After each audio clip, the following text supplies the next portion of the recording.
akan mulai? Oke, siap. Assalamualaikum warahmatullahi wabarakatuh. Sampurasun. Wilujeng sumping. Selamat datang di Almura Channel. Di video kali ini saya libur dulu upload video Upin Ipin berbahasa Sunda. Jadi sekarang kita akan masuk dulu ke video Almura Dukasi, Almura Edukasi.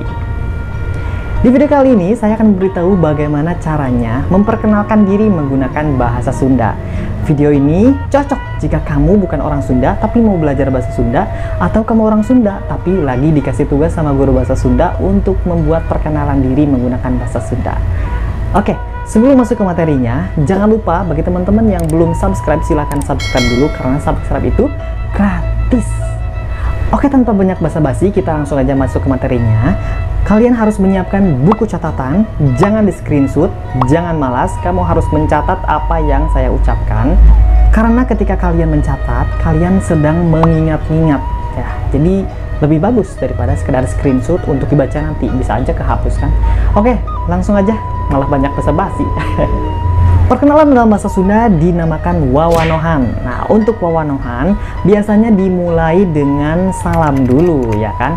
Nah, setelah mengucapkan Assalamualaikum, bagi yang muslim, kamu bisa menambahkan ucapan salam dalam bahasa Sunda. Misalkan kalau pagi hari, kamu bisa mengucapkan Wilujeng Enjing. Ingat, enjing, bukan E-nya jangan diganti A, enjing. Wilujeng siang untuk siang hari, Wilujeng sonten untuk sore hari, dan Wilujeng wengi untuk malam hari. Oke, setelah salam, selanjutnya kalian ucapkan kata nepangkeun. Nepangkeun ya, bukan nepangken.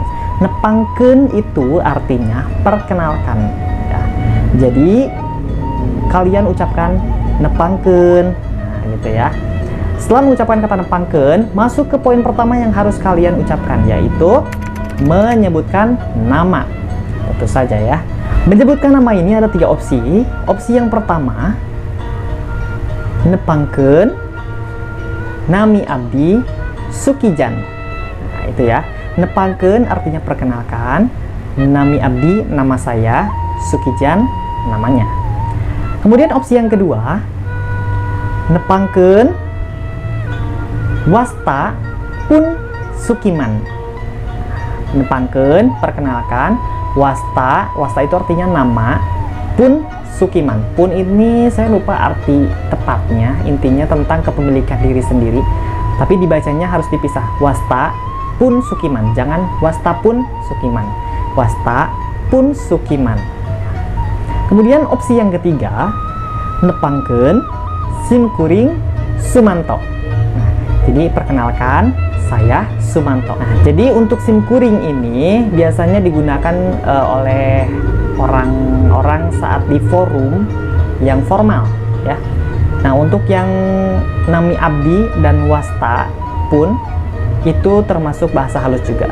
Jadi tiga-tiganya bahasa halus sih. Oke. Nah, itu poin pertama, menyebutkan nama.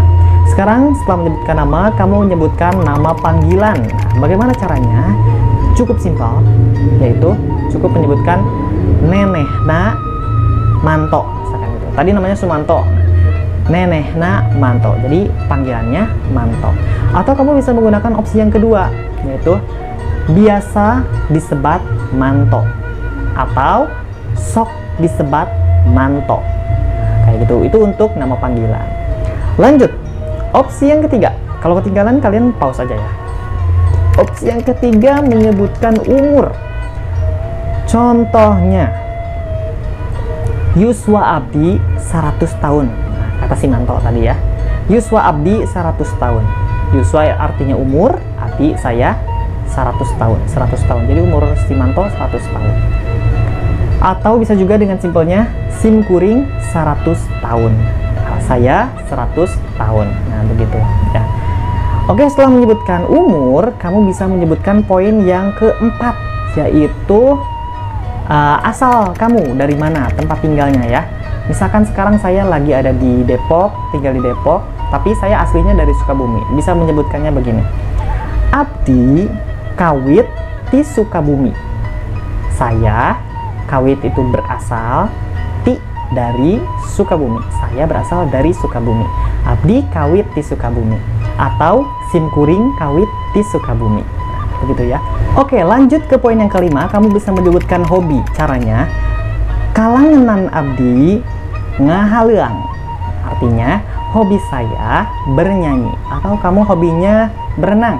Kalangenan abdi ngojay, kalangenan abdi main bal, kalangenan abdi nari. Nah, gitu ya. Atau bisa pakai adalah. Adalah itu dalam bahasa Sunda nyaeta. Kalangenan abdi nyaeta ngahaleang. Begitu ya.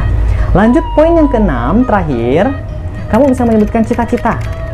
Caranya, cita-cita abdi jadi sultan. Begitu misalkan ya. Oke, itulah 6 poin yang bisa kamu sampaikan ketika perkenalan menggunakan bahasa Sunda ya. Kamu bisa sesuaikan saja dengan keadaan kamu. Gak perlu 6-6-nya disebutkan, atau bisa menambahkan lebih dari 6 juga boleh. Oke, itulah yang bisa saya sampaikan di video kali ini. Terima kasih, semoga bermanfaat. Kalau mau ada yang tanyakan, jangan sungkan, silahkan tulis saja di kolom komentar, atau bisa DM ke Instagram saya yang ada di kolom deskripsi. Oke? Hatur nuhun, wassalamualaikum warahmatullahi wabarakatuh. Hurip Sunda.